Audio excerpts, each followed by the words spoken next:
My name is Lisa Williams, and I'm the Associate Curator at the New Britain Museum of American Art.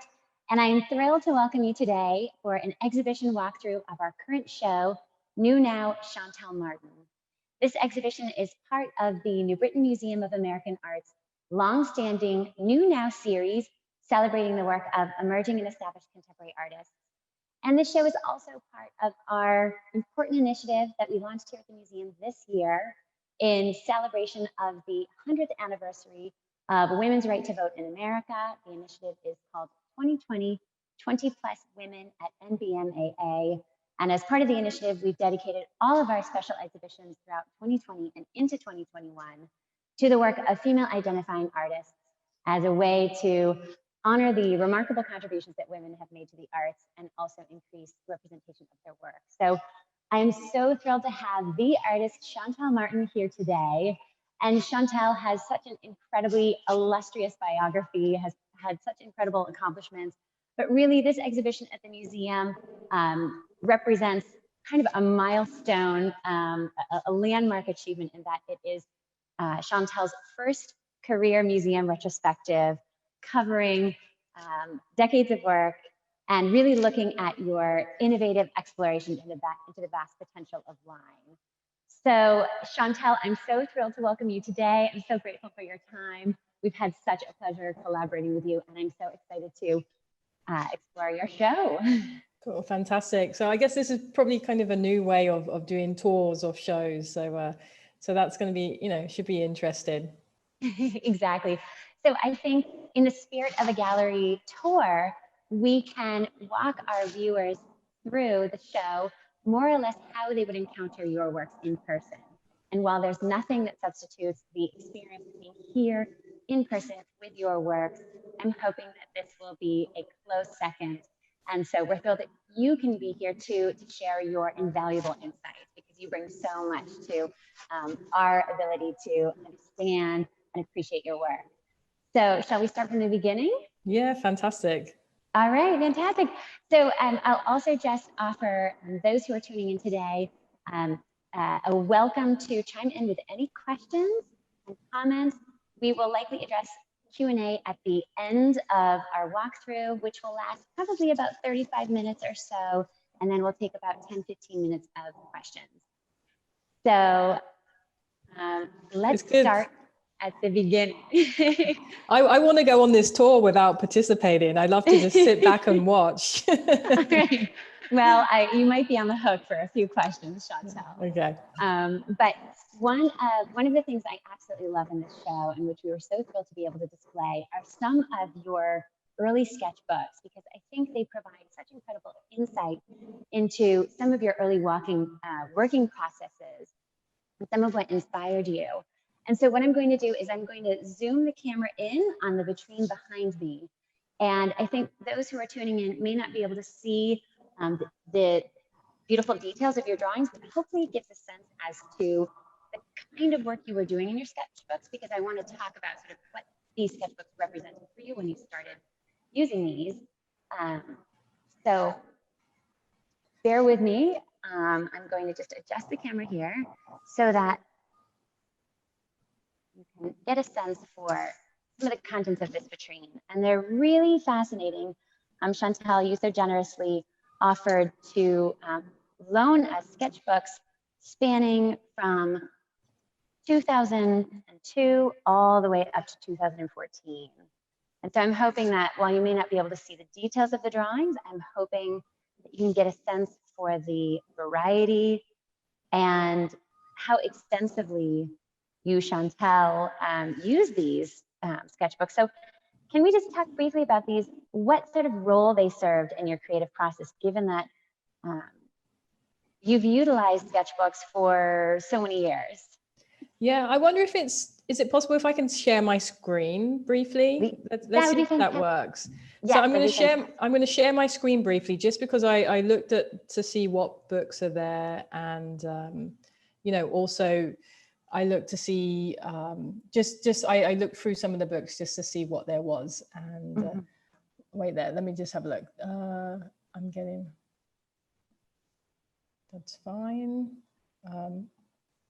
Okay, let's see if this will work. Technology is always a good one.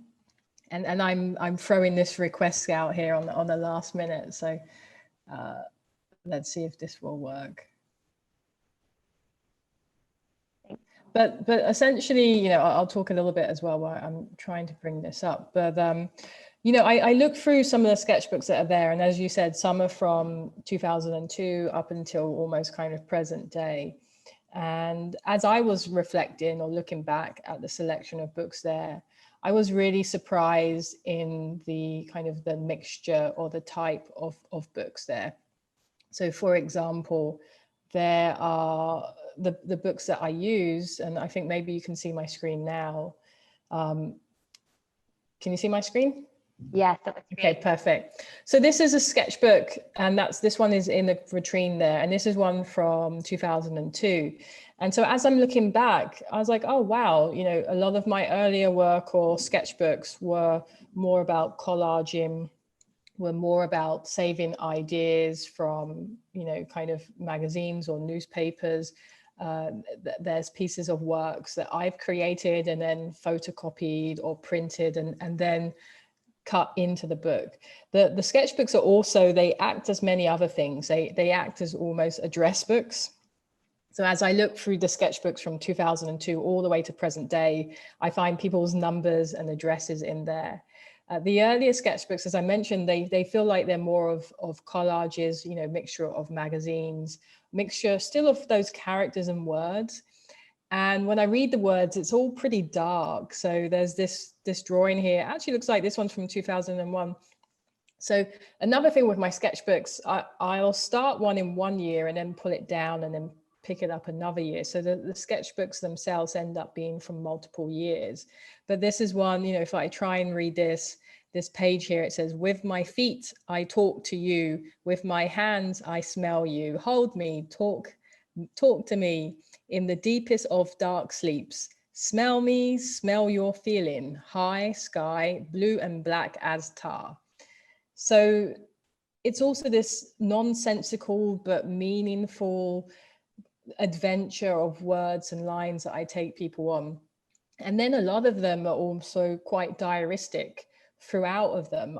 You know, when I looked through those and reflected through those sketchbooks, I found so many things that felt like diaries. So this is, you know, May 16th, 2003, Greenwich train, sitting opposite, brown hair, glasses, big blue shirt, black jeans, black belt, Evening Standard, 2 times CDs.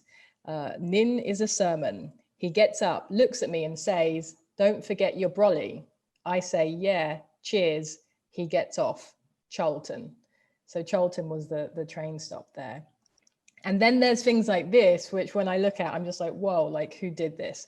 So there's a sketch page, very dark, you know, there's lots of crossing out. The kind of characters are, you know, there's no smiling faces here. There's no optimistic eyes. There's no sense of real space that feels calming or light. It's quite the opposite. And so those earlier sketchbooks were, you know, things that I used to probably get things out, you know, this mishmash of thoughts and ideas and collaging mixed with this kind of feeling of sadness or kind of helplessness in a way. And, you know, as the time goes on, the sketchbooks start to evolve and there's less text and more drawings, or still that mixture.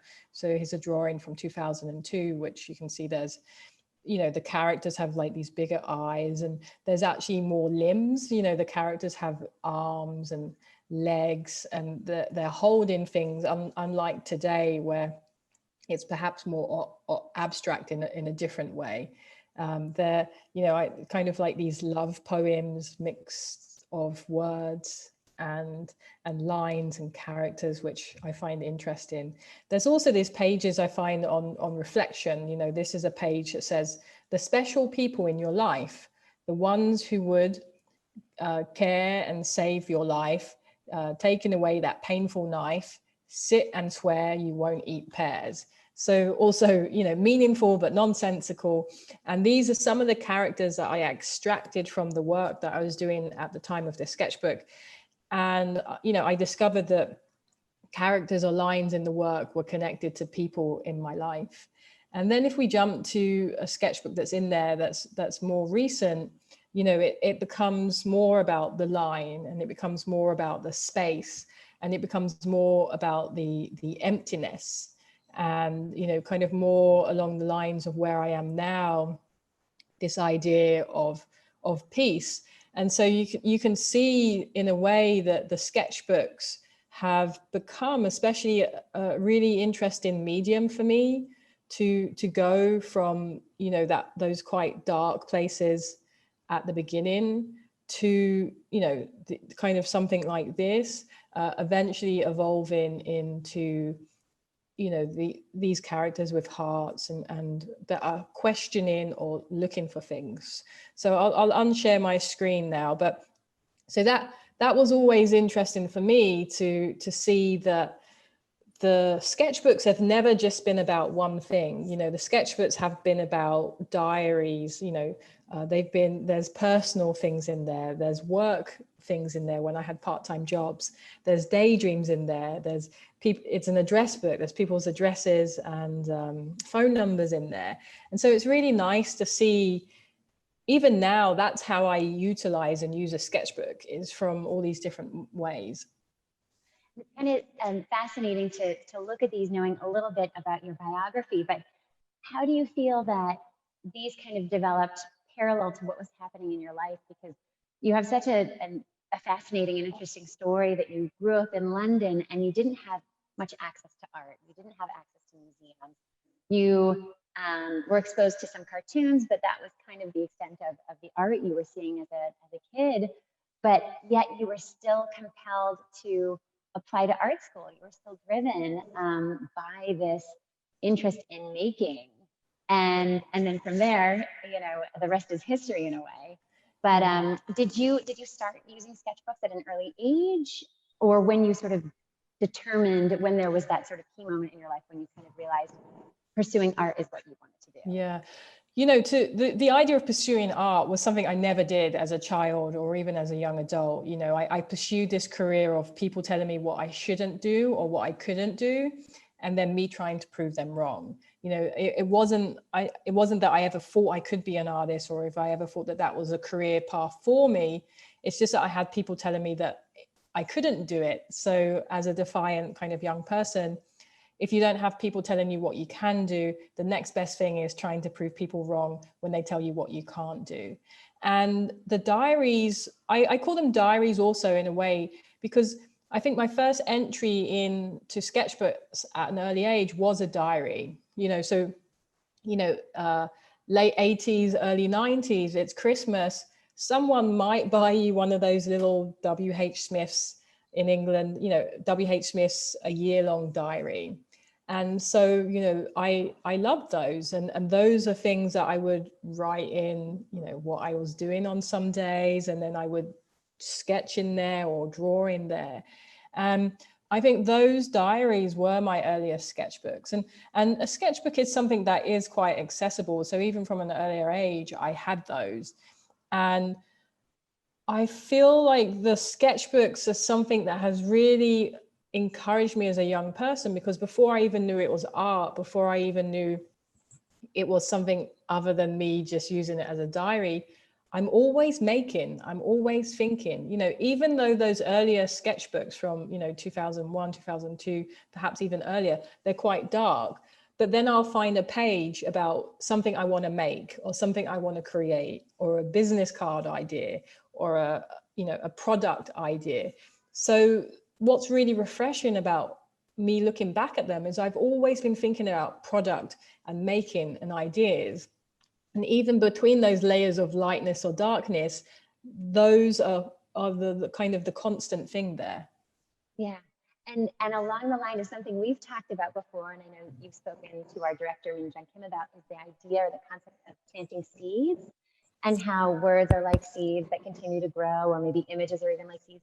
And looking at some of these early sketchbooks and to see some of your ideas sketched out or articulated in drawing that you've realized maybe a decade later, so that you've kind of planted your own seeds here.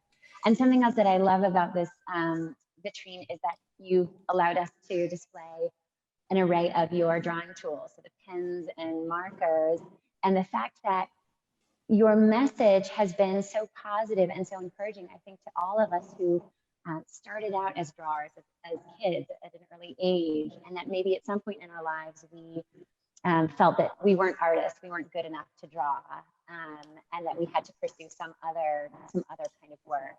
And yet you have continued to kind of encourage all those who might have a creative impulse that, you know, even with something as simple as a pen, look at how much you've achieved.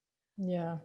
You know, I think there's a few questions there in a way, but, you know, with regards to seeds, you know, I definitely do think the work that artists and many artists create is about planting seeds and these ideas that people kind of water and grow and they become, you know, bigger things, but also seeds for ourselves. I just looked through, because I have digital versions of those sketchbooks there. I looked through one of them and it talks about making kites. And actually right now I'm obsessed about this idea of making kites. And all year I'm thinking about how could I make kites where, you know, a kite is made up of a portion of my drawing, but you fly them collectively and it makes a massive drawing. And I thought this was something I was newly obsessed with, but I just found it in a sketchbook from 2002. So 18 years ago, I was obsessed with kites and wanted to make kites. And 2020, you know, fast forward, I think it's this new idea, this new revelation I'm having.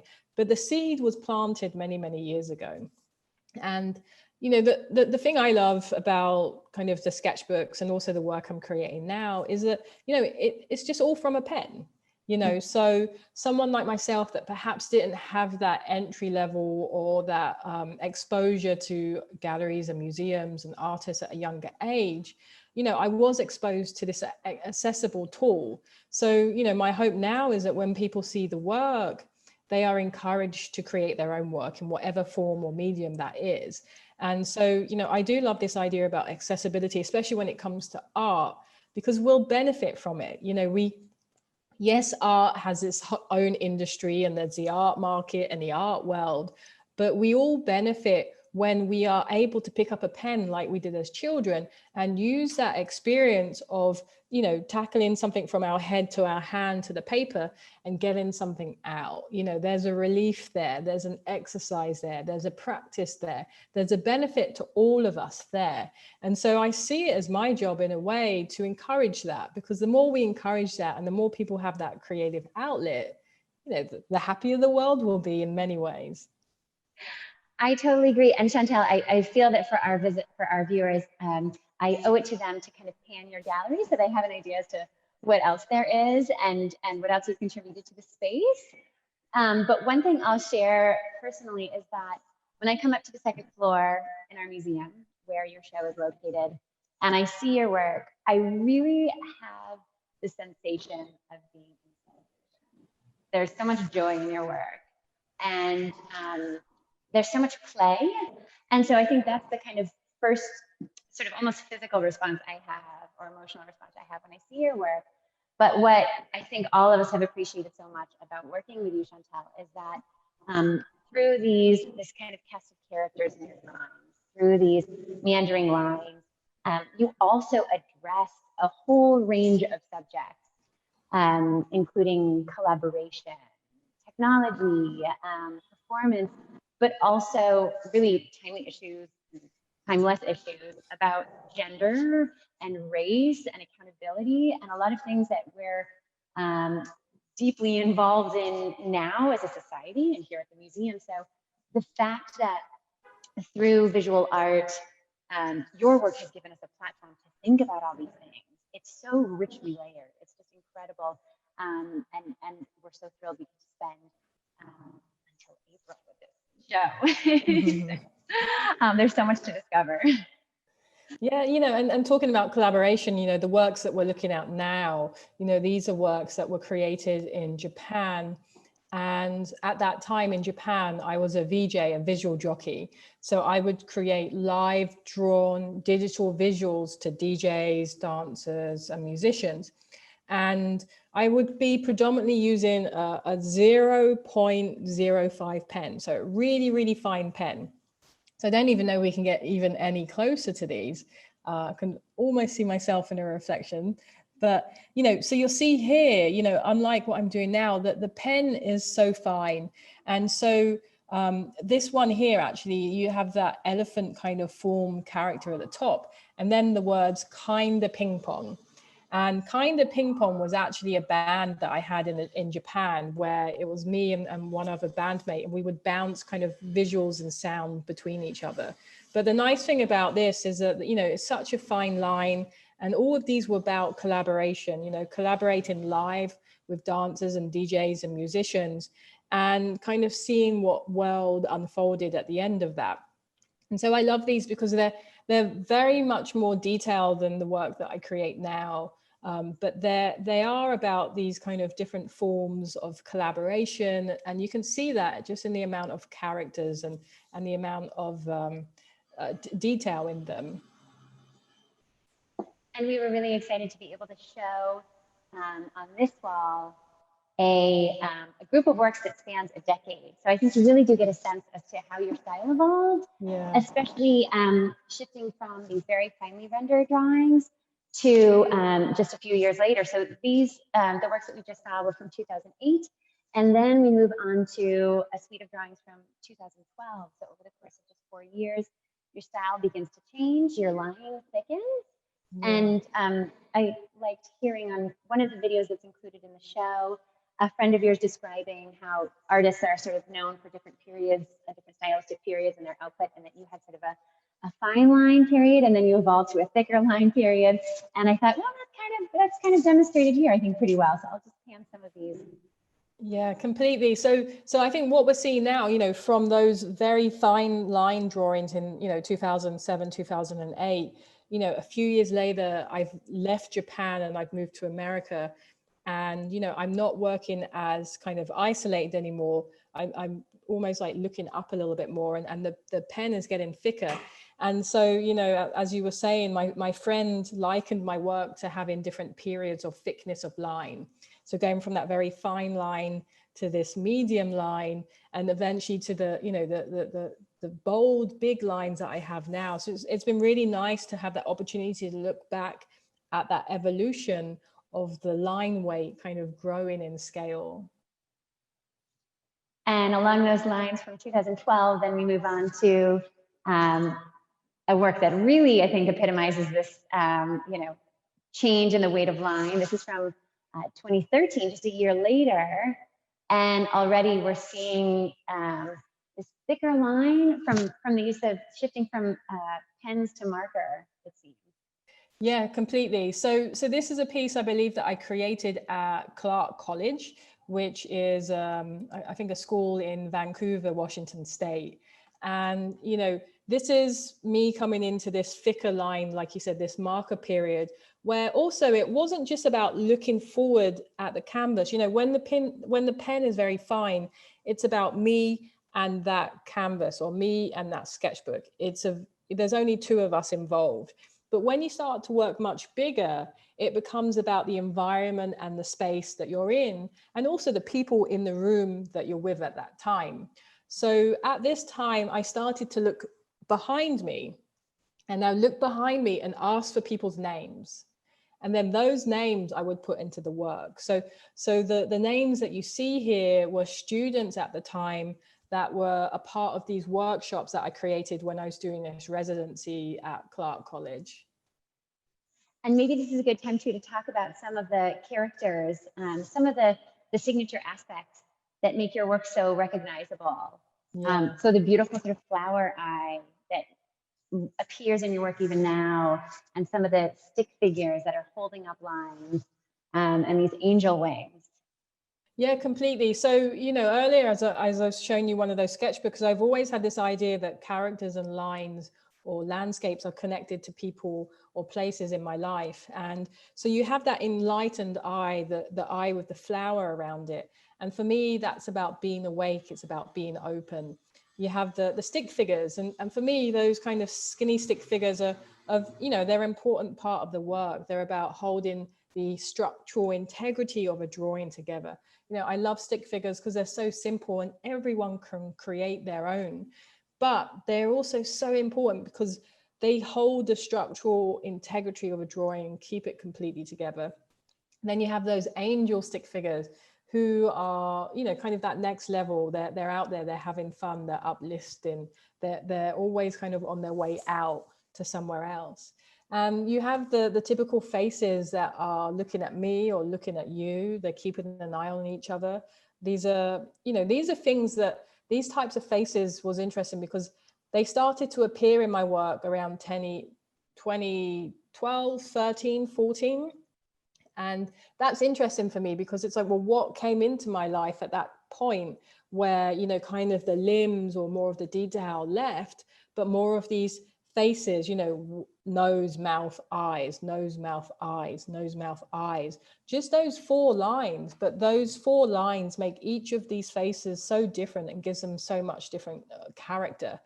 And for me, those faces, they're having a conversation. They're always talking to each other. They're always talking about the world and the past and like what's going on and what to expect and their feelings and their dreams. And in here, you also have a sun, you know, you have a sun and a palm tree. And it's been interesting seeing my trees change. When I lived in Japan, I drew trees one way, and then I moved to America and I went to Florida for the first time and I started to draw trees in another way. There's often stairs in the work too. And stairs are either stairs or the stairs become a wave. And that is about that bridge between your past self and your future self. And, you know, walking those steps or riding those waves to get to your present self. It's so fascinating to hear about sort of the significance and symbolism of this almost lexicon of imagery, because it seems like it, for those viewers who kind of become familiar with what these mean to you, they can almost envision in our own minds maybe a story that you're kind of conveying or sort of a feeling. And I think also something that a lot of people have remarked on is just the incredible way that you interweave language into your drawings, and in such a poetic way, so that the line, the visual component, and the words are always sort of intertwined beautifully. And we'll see that again and again in your work. Yeah, and you'll see that, you know, from those sketchbooks that we looked at from almost 20 years ago, there's always been this interaction or this collaboration between the words and the lines. And I've always felt that they are the same thing in many ways. And sometimes they have a lot more meaning and sometimes they have less meaning. You know, in the words in here, apart from the names, you have the words win, you have the words push, you have the words look around now, which looks like wow. And so, you know, it's always these words that are either questions or they're affirmative or they're exploring or they're asking you to do something. And so, you know, it's always interesting that just the line is so simple, and this language of recurring shapes and words and characters, it can be so different every time, but it's essentially created from the same elements.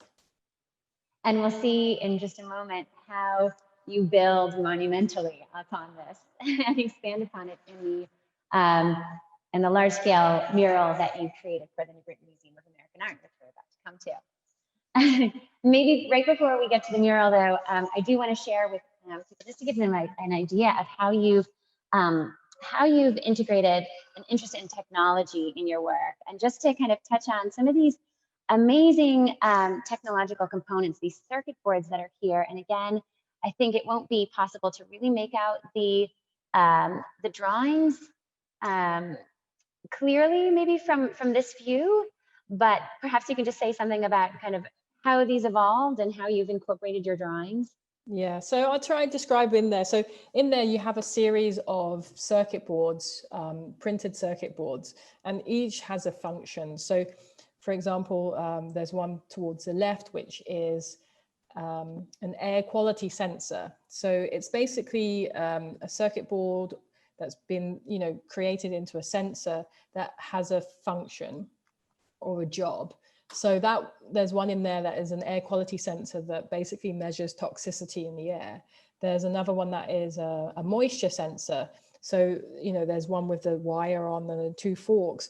That 2 forks kind of goes into a plant pot, for example, and it can test for the moisture level in the soil. The one kind of in the right-hand corner has a parking sensor on it. So you can pull it outside over a period of time, and you know if, for example, a car's parked there or not parked there, parked there or not parked there. So these are tools that are there to create and collect data. And I worked on these as one of my projects at MIT. So for 2014, 2015, I was a visiting scholar at MIT Media Lab, and I had the great kind of privilege to collaborate with people. And I, not just in my lab, but I sought out collaborators from different labs. And so these are a collaboration with computer scientist, engineer, I'm not sure what he would call himself, but with a friend called Jonathan Bobrow. And Jonathan was, for his project, was working on circuit boards. And I kind of came across this idea of, circuit boards, they're always so functional, it's always about the efficiency of it, but it's not about the transparency of it. A circuit board has so much information in it, and they're so beautiful with all the components that they have. What if we expose those components and the traces, the lines that connect all those components, what if they tell a story about the function of that board or the function of that sensor? And so we collaborated and made these. And I really enjoy that, that kind of collaboration, that mixture of art and technology, exchanging a little bit of that efficiency and bring in a load of creativity in it. And, so that's something, I'm also wanting to explore in the future, this idea of printed circuit boards, technology, in a way, lifting the hood up and seeing what's underneath instead of covering it up. Mm-hmm. Absolutely. And that interesting technology is demonstrated in a number of works in the show, not just the circuit boards, but also the 3D printed pen and marker holders that visitors will be able to see on this far off wall. However, I want to talk about some of the other collaborations that are on view in this show, because I know we have, unfortunately, not 2 hours, but only 20 minutes left. And I realize it's so easy to just really immerse ourselves in conversation because there's so much to your work, there's so much depth. As I feel. So I want to make sure we have a great view of the scene here. So I want to talk about the incredible furniture that we have sort of at the center of the gallery. And I want to make sure this is set against the fantastic backdrop of your mural. Because these are two works that you made really specifically for the show. These are the newest works, I'd say, that are on view in the exhibition, and that we're so excited to collaborate with you on. And the furniture behind me really reflects two collaborations coming together as one. Yeah. So the furniture behind you, it's a set of Togo, and Togo is these forms, these couches made by a French brand called Linge Rosse. And Togo has been my favorite form of couches or seats forever.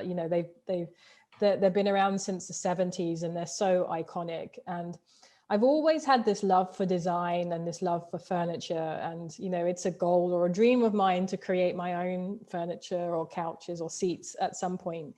But the Togo is such an iconic shape.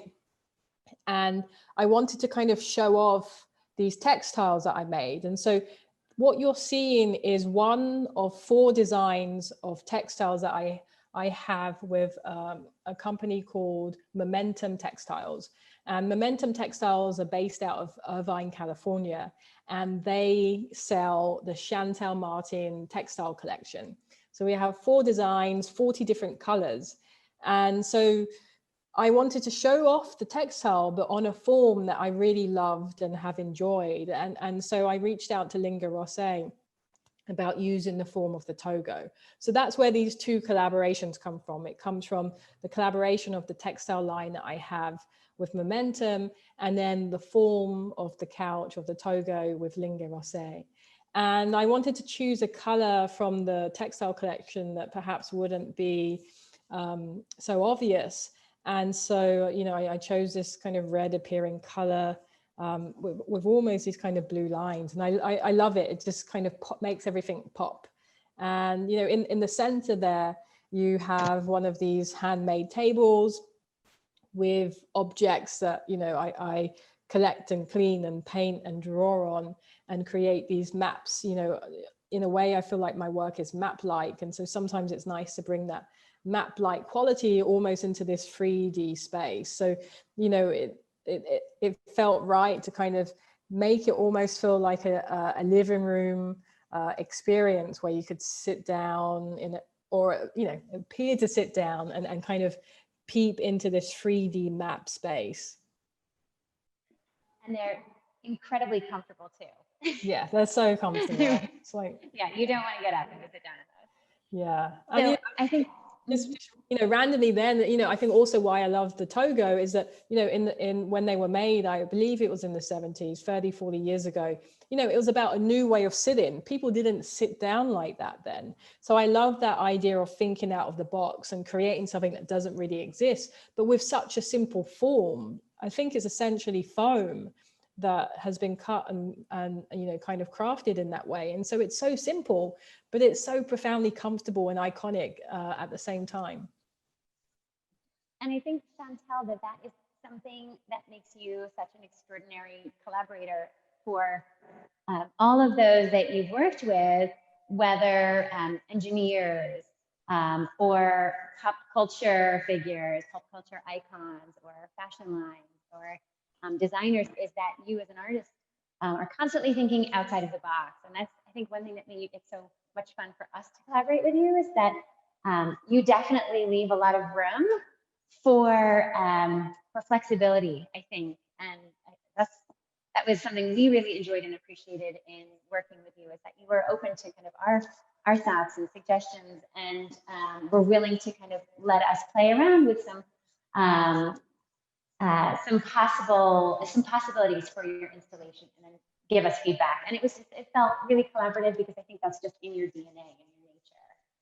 So I think now, on the subject of collaboration, I'd love to just segue to this auxiliary gallery, in which some of those collaborations are really highlighted.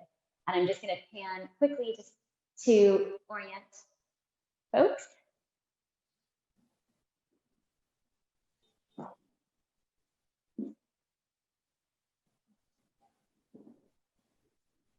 And such a great example of your involvement in both the creation of fine art, as well as your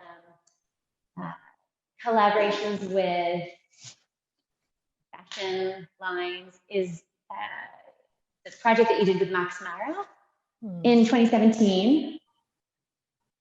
So we have these great sunglasses here from their Prism in Motion collection from spring, summer of 2017. And so this is one pair out of 1,000 that is inspired by, or includes fragments of, this larger work that you created on canvas. Yeah, completely. So it's actually, yeah, it's fragments of this original drawing, this original piece. And so these are my favorite types of projects, because when you're mixing different mediums and you're mixing different industries. So you see where there's one thick line, it's followed by two thin lines. And that's because I used one of the drawing tools that I 3D printed and made. And so, you know, there's technology in here. There's 3D printing, there's 3D design. I'm creating a tool for drawing. And then I'm using that as the framework for creating, you know, essentially a fine art piece or a drawing. And then from this drawing, I'm taking fragments of that and, you know, creating a line of 1,000 limited edition sunglasses. And so imagine if you laid out 1,000 pairs of sunglasses on that drawing.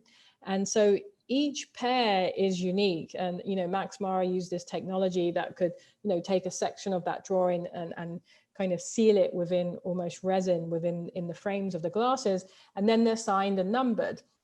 And so you have technology, you have fine art, you have fashion. And then it's, you know, it kind of appears in, you know, I think we had this in Vanity Fair, you know, Vanity Fair France and all these other magazines. And so those are the projects I really enjoy, because it shows that, hey, you can be an artist that's interested in technology. You can be an artist that is interested in creating artworks and fine art. You can be an artist that is creating fashion and product. And those things can work together when they're done right and when they've done in a way that's well intentioned. And so it's kind of just, I love all of those layers there. Mm-hmm. Absolutely. And I think a favorite aspect of your show for so many of us is the apparel that you have. That has been a result of your collaborations with Puma and other fashion brands.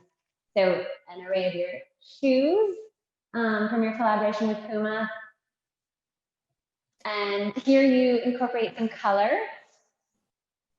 and some of your hand-drawn sweaters and this really beautiful dress, more of your Puma apparel.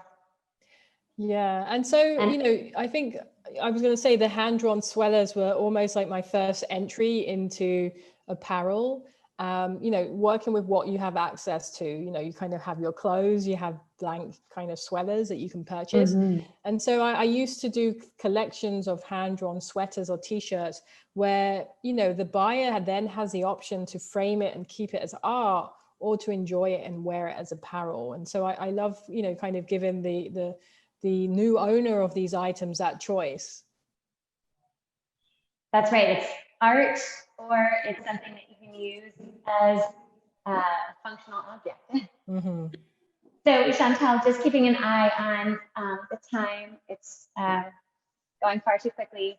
I think maybe if we can spend the last few minutes of our walkthrough on two works. I don't want to miss Dear Grandmother, which is one of your earlier works, which I think is such a poignant collaboration that you had with your grandmother.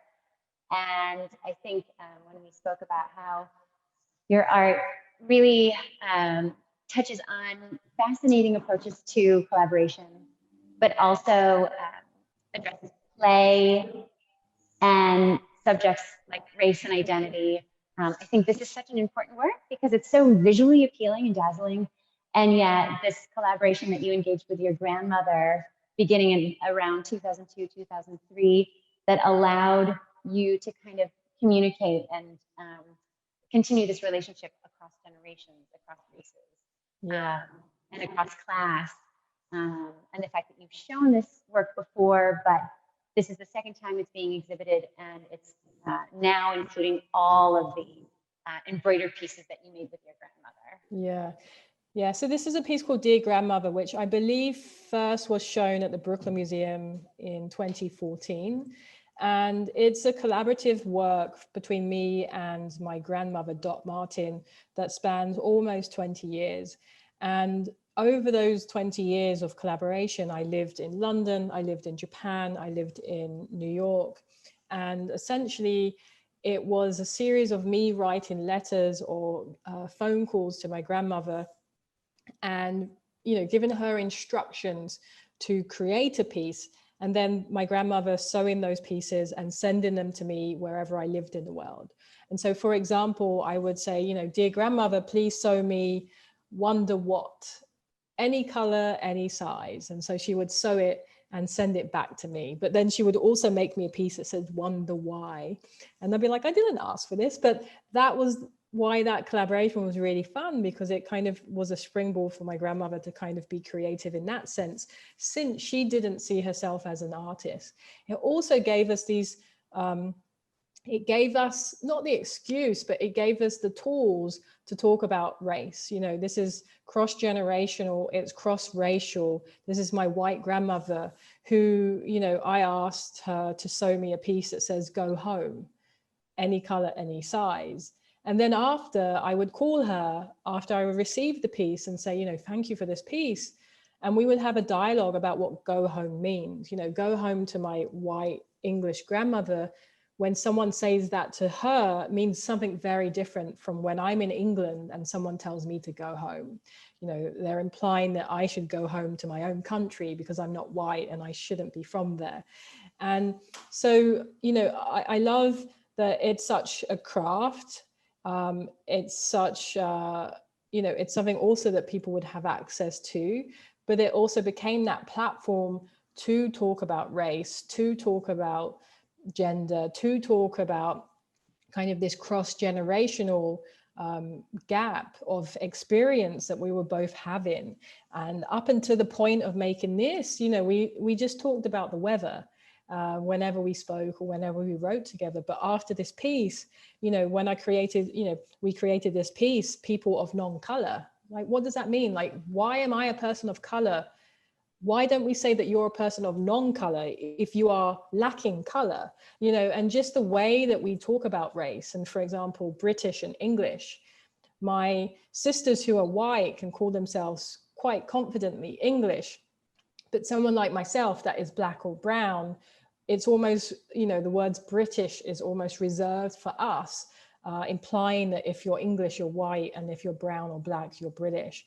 And so there's these subtleties of racism in England that are often quite hard to talk about. And so I love kind of this piece is about those things, but then it's also just about the things that I loved as a child, you know, Mickey Mouse, Bart Simpson, you know, Donald Duck. So it's also reflecting on those moments of childhood in England and the things that my grandmother would sew for us as children.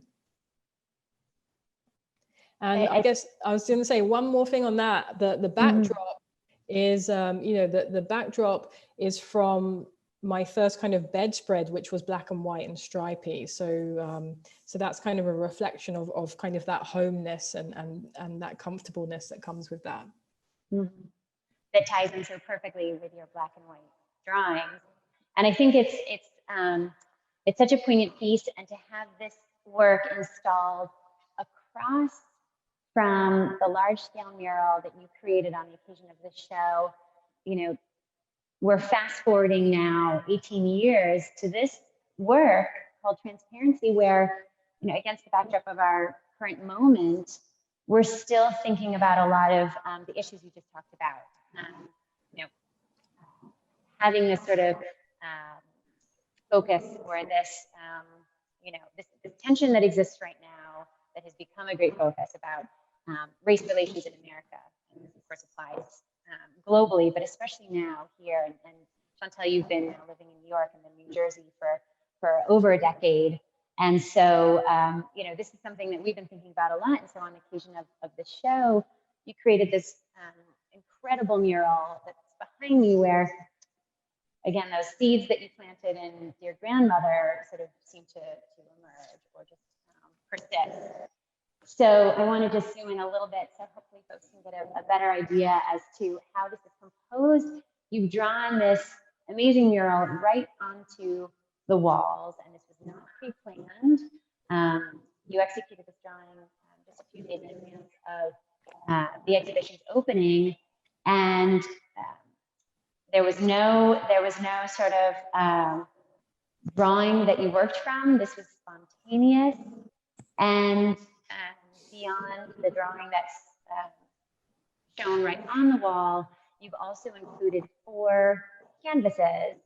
And so this is something somewhat new to your larger works, this inclusion of canvases that live beyond the mural, which eventually will be painted over, given that it's part of the architecture.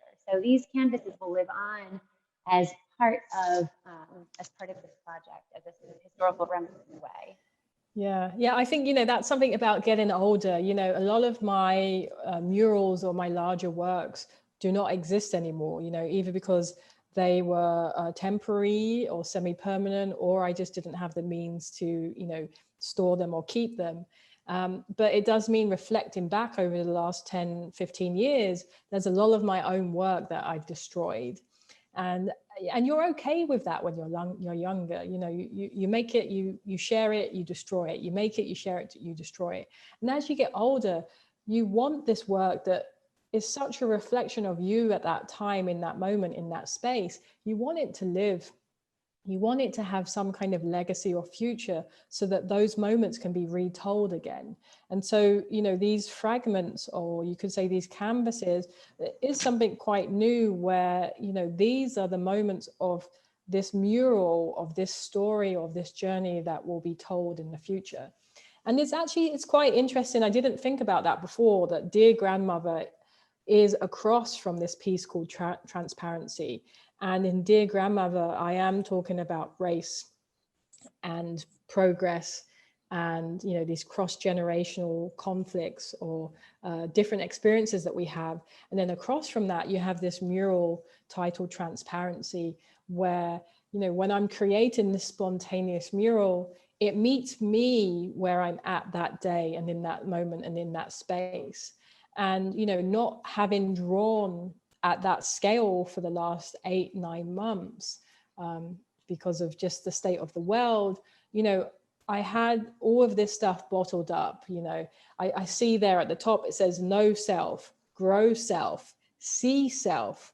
You know, we've had these months and this time to really see ourselves, to really understand ways that we want to grow, to really get to know ourselves a lot more. You know, I can see the words accountability just kind of peeping out of the top right corner, and the word why as well.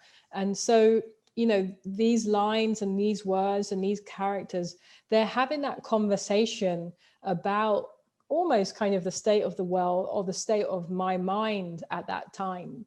Also, what's interesting for this large drawing for me is that, you know, when I'm creating it, it's almost like a race. You know, I don't want to take my time. I don't want to overthink it. I want to draw, and I want to draw as fast as I can to get everything out, to just see what is coming out. And it's interesting because it's much more dense than my drawings at the moment. It's much more, I wouldn't use the word claustrophobic, but there is a lot more going on. And I think that also is a result of just the time and the space of the last few months. I agree. So this is really a remarkable work, I think, for us to be able to showcase here at the museum, because it also touches on so many things that we've been thinking a lot about and investing a lot of energy into, in terms of the initiative that we have launched this year, which really celebrates the work of women artists and tries to be greater representation of work in our institution, especially, but also all that we've endured as a society this last year. The pandemic, the racial conflict that we've all observed, and how sort of we're processing so much of what's going on around us, and how you've managed to do that so eloquently in this incredible drawing that really seems to stand for you know, this moment that we're in, and really represent the moment that we're in, but also this trajectory that you've been on throughout your whole career. That these themes, these subjects that have clearly been interwoven in your work for at least 18 years, if not more. So, Shantell, I would love to keep you much longer, and there's so much more I'd love to talk about. So perhaps this can be the first of maybe a few conversations, but we're so incredibly grateful. I'm so incredibly grateful. It's been such a joy and pleasure. And I know we've had these conversations now for about 3 years, maybe, that this exhibition has been in the works, and initially was going to be exclusively one wall drawing, and ended up evolving into this retrospective of yours, where I think viewers can really get a sense as to how groundbreaking you are, innovative you are, and how much you've brought to the world, brought to our world. So thank you, Shantell. It's been a joy. Well, thank you for having me. And, you know, I just like to share that, you know, everything in that show has started with something so simple like a pen. And so, you know, we all have the tools that we need to create kind of these big, expansive goals or dreams or collaborations. Like, we have the tools there. And then on top of that, it's just about consistency. It's about hard work. It's about making and sharing. You know, if you can make something, share it, and make it and share it, and make it and share it, and eventually that's going to take you somewhere. And then the goal is not to stop, you know, just to keep going in that sense. Mm-hmm. Absolutely. And it's such an inspirational message. And I think you've given us so much, you know, motivation to just get out there and apply our creativity and sort of think outside the box, and, you know, work with others in order to expand our own talents and our own purview. So I don't know if we have time for questions. Lisa Lappy, who is our mastermind behind the scenes. Yes, there's one question that we have time to answer. Let's see. How did you move from making sketches privately to showing them publicly? Yeah. So, you know, that question, I could sit here all day and answer it, but essentially it's about creating your own opportunities by using what you have access to. You know, a lot of artists ask me, well, how can I show in museums or how can I show in galleries? And I'll say, well, what do you have access to right now? Is it your bedroom? Is it your apartment? You know, is it the local cafe? Like, start there. It's about, you know, one foot in front of the other. It's very grassroots in that respect.